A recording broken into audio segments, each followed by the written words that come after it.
Hai, Assalamualaikum. Apa khabar semua? Terima kasih sudah klik video ni dan jangan lupa tekan tombol subscribe. Kembali lagi bersama saya Aa berbagi info dan kisah menarik. Oh, sebelum tu jangan lupa tekan tombol subscribe, tekan loncengnya juga. Bismillahirrahmanirrahim.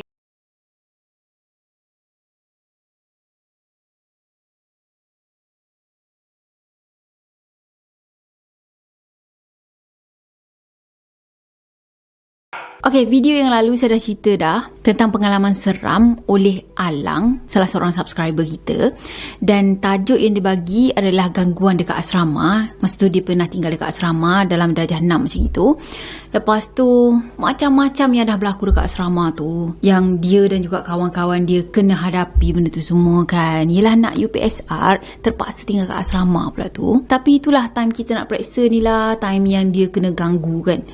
Tapi itulah time kita nak periksa tu lah, time gangguan tu kuat kan. Macam tiba-tiba je boleh muncul macam tu lah. Tengok pula dulu masa saya sekolah menengah, masa tu mungkin dalam tingkatan 3 lebih kurang. Yelah, nak hadapi PMR masa tu kan. Nak exam jugalah ni. Yelah, exam besar lah juga kan PMR kan, yang menentukan sama ada kita kelas sains ke, kelas ekonomi ke, sastra ke apa kan. Dan masa tu lah pula tiba-tiba muncul satu gambar ni. Ada seorang lelaki ambil gambar dekat mana? Dekat air terjun ke macam gitu. Dan dekat belakang dia tu ada pontianak remaja tau. Saja je kan. Time kita nak exam tu lah dia keluar. Jadi samalah juga dengan cerita seram kita pada kali ni. Dia nak ambil peperiksaan UPSR pada masa tu. Terpaksa lah tinggal dekat asrama selama 3 bulan. Dan macam-macam yang diorang alami. Malam pertama pun dah kena, malam kedua pun kena. Dan sekarang ni, untuk video kali ni, saya akan ceritakan pengalaman seram dia pada malam ketiga dia tinggal dekat asrama tu. Okey, dah sedia?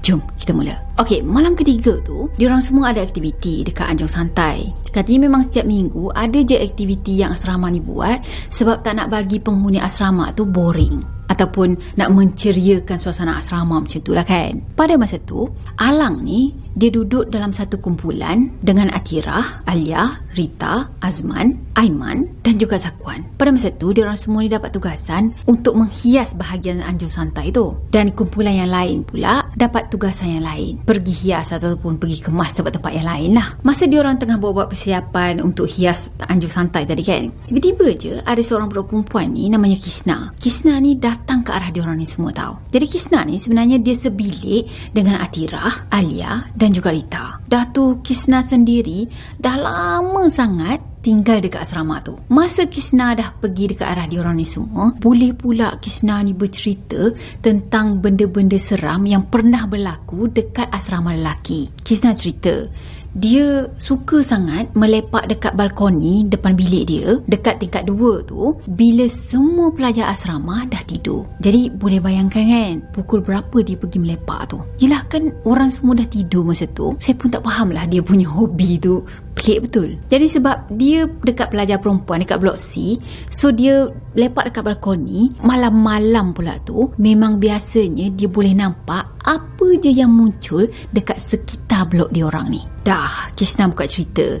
Kata malam pertama yang diorang ni semua masuk ke asrama tu, Kisna ada nampak yang si Alang ni buka pintu. Kan malam pertama tu Alang ada dengar ada bunyi plastik yang berjalan ke apa kan. Cuma Alang cakap masa tu dia tak perasan langsung yang Kisna tengah berdiri dekat balkoni sana. Ya kan, Alang dekat tingkat 3. Lepas tu Kisna kan ada pada tingkat 2. Jadi kalau Alang nak tengok ke arah Kisna, nak tengok ke arah blok C sana, tentulah dia nak kena pergi mendekati balkoni tu, lepas tu jenguk ke bawah sikit kan. Tapi pada masa tu dia cuma tengok dekat kiri, dekat kanan, dekat area balkoni tu lah. Sebab yelah dia dengar bunyi plastik tu dekat luar balkoni, bukannya dekat seberang sana pun. Kisna cakap masa dia perhatikan gelagat Alang ni yang keluar daripada bilik, lepas tu tengok kiri, tengok kanan tadi kan, Kisna cakap pada masa tu dia perasan ada satu lembaga dekat tingkat 2 tau. tingkat 2 blok lelaki sana lah. Masa tu dia nampak ada satu lembaga yang jalannya berbongkok. Dah tu kepala dia ni ditutupi dengan kain batik macam gitu,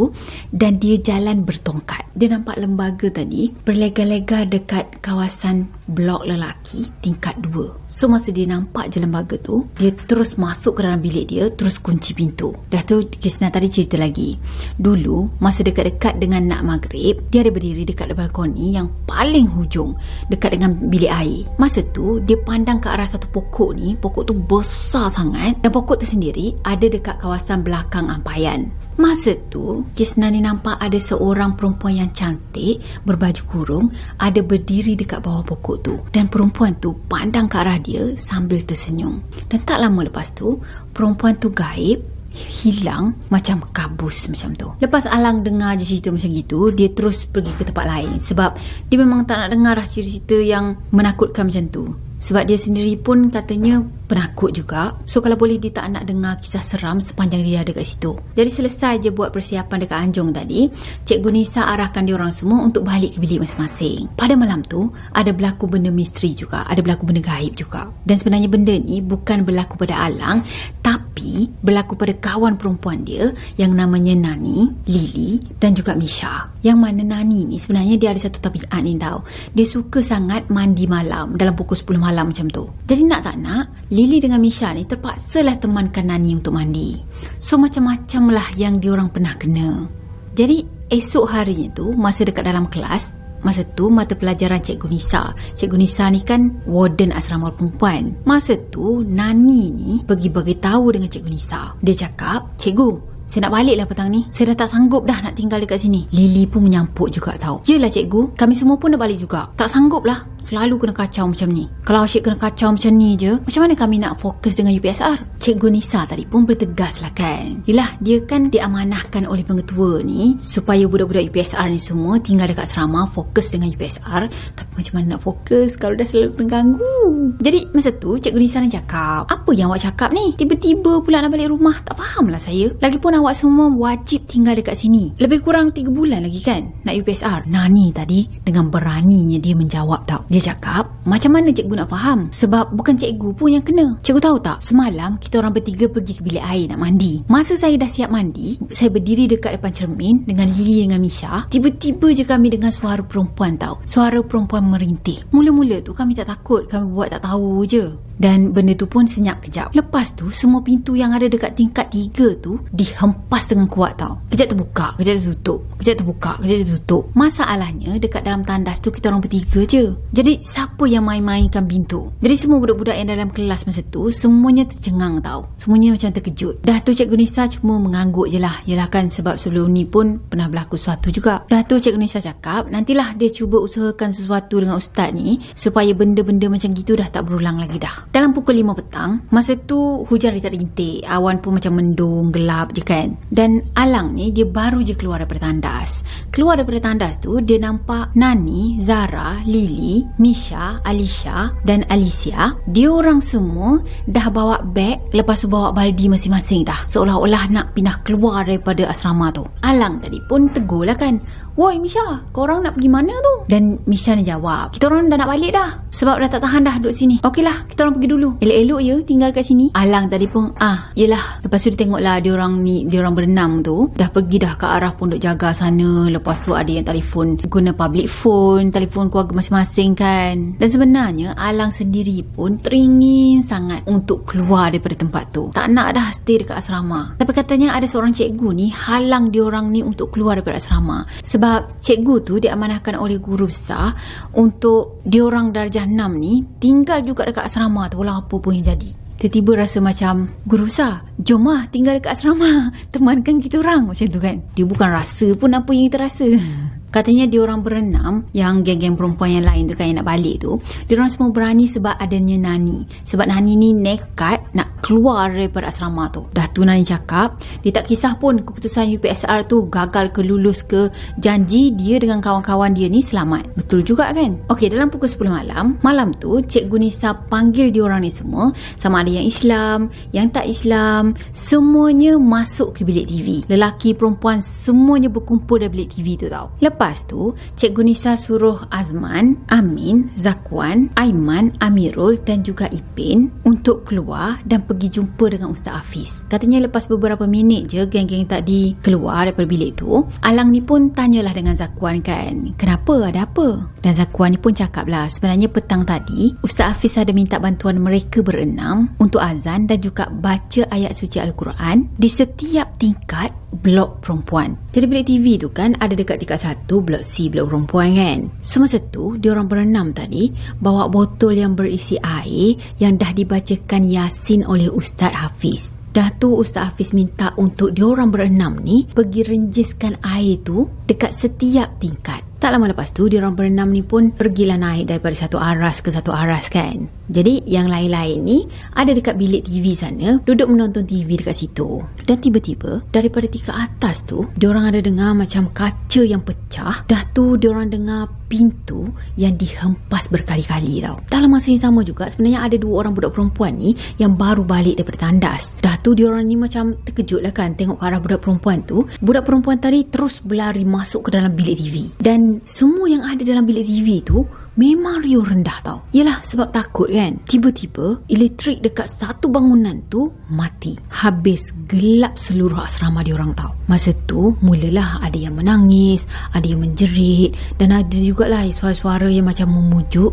supaya diorang ni bertenang. Katanya nasib baik jugalah dalam bilik TV tu ada lampu kecemasan. So in case kalau black out ke apa, masih lagi nampak lah sama-sama kan. Katanya agak lama juga diorang duduk dalam keadaan bergelap macam gitu dalam setengah jam jugalah. Katanya nasib baik lah tak ada apa-apa yang teruk berlaku. Maksudnya histeri apa ramai ke apa kan. Dah setengah jam lepas tu barulah lampu semuanya kembali kepada asal. Semuanya dah menyala dah. Datuk Alang tadi nampak lah yang kawan dia yang berenam tadi yang dah pergi merenjis semua ke semua tempat tu masuk ke dalam bilik TV. Lepas tu Cikgu Nisa ni pun suruh diorang ni semua pergi minum malam dan masuk ke dalam bilik tidur macam biasa. Katanya malam tu Zakwan tidur dekat dalam bilik diorang. Jadi pada malam tu je diorang satu bilik ada 7 orang. Biasanya 6 orang kan. Katanya diorang semua tak tidur atas katil pun. Diorang susun tilam, ada 4 tilam diorang susun.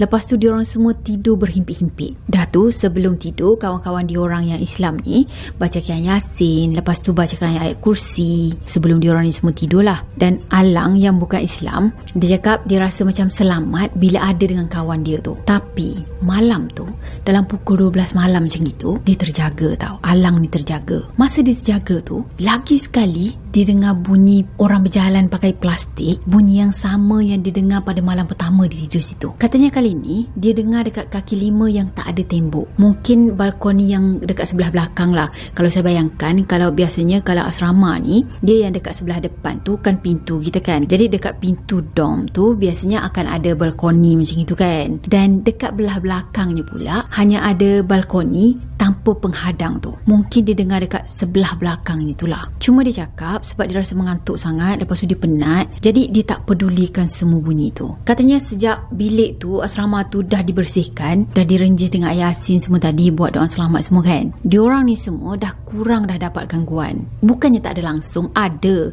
tapi jarang lah compare dengan sebelum ni. Dan katanya sejak peristiwa tu lah juga dia memeluk Islam. Dah tu dalam sebulan yang lepas, dalam tahun 2022 ni lah, umur dia sekarang dah 22 tahun. Masa tu orang suruh dia jadi Bilal dekat sebuah surau kampung ni. Dan surau kampung ni sebenarnya ada dekat dengan sekolah rendah dia dulu. Dah tu adalah seorang budak ni yang dia tak duduk asrama tau, tapi dia datang solat dekat situ lah. Jadi dia pun tanyalah budak tu kan, dia tegur budak tu, tanya, Adik duduk asrama? Dah tu dia cakap tak, sebab semua budak takut untuk duduk asrama. Jadi Alang tadi pun tanyalah kan, kenapa? Padahal dia dah tahu dah asrama tu memang berhantu. Tapi sajalah kan, ikut-ikut lah ada cerita baru. So budak tu pun cakap, dia cakap dulu masa malam-malam abang dia ada melepak dengan kawan-kawan. Dah tu diorang ni pergi melepak dekat balkoni yang hujung sekali tingkat 2 asrama lelaki. Masa dia orang syok melepak tu, tiba-tiba je abang dia ada ternampak ada sosok tubuh berkain kafan yang lusuh berdiri dekat atas dahan pokok, dan sosok tu memandang tepat tepat ke arah diorang yang tengah lepak tu. Dah tengok lembaga macam itu, diorang semua pun nampak. Apa lagi, tak cukup tanah diorang lari. Dan start daripada situlah, asrama tu dah tak dihuni lagi dah. Katanya kosong sampai sekarang ni. Yelah, siapa je yang suka tinggal dekat asrama yang berhantu kan? So sampai situlah dia cerita tentang kisah seram dia tu. Jadi kat sini dia ada tinggalkan pesan juga tau. Dia cakap, saya baca je lah Dia cakap, geleng kepala saya masa tu kak. Yelah, saya ingatkan perkara tu dah selesai. Rupa-rupanya belum lagi. Seolah-olah semua benda tu dah selesa sangat tinggal dekat kawasan asrama tu. Apa-apa pun berbalik kepada diri kita sama ada percaya ataupun tak. Katanya kena ingatlah, selagi tak kiamat, sampai bila-bila pun mereka akan kacau kita. Bukan tempat-tempat tertentu je mereka ni ada, tapi mana-mana tempat pun ada. Dan mungkin mereka semua tengah dengar cerita kali ni. Korang tengah dengar cerita ni dengan siapa tu? Saja je. Okeylah, saya harap korang sukakan video ni. Dan macam biasa, kalau korang sukakan video ni, jangan lupa tekan tombol like, comment, share dan juga subscribe. Jumpa lagi next video. Bye. Assalamualaikum warahmatullahi wabarakatuh. Bye. Oh, lupa nak oyak. The end.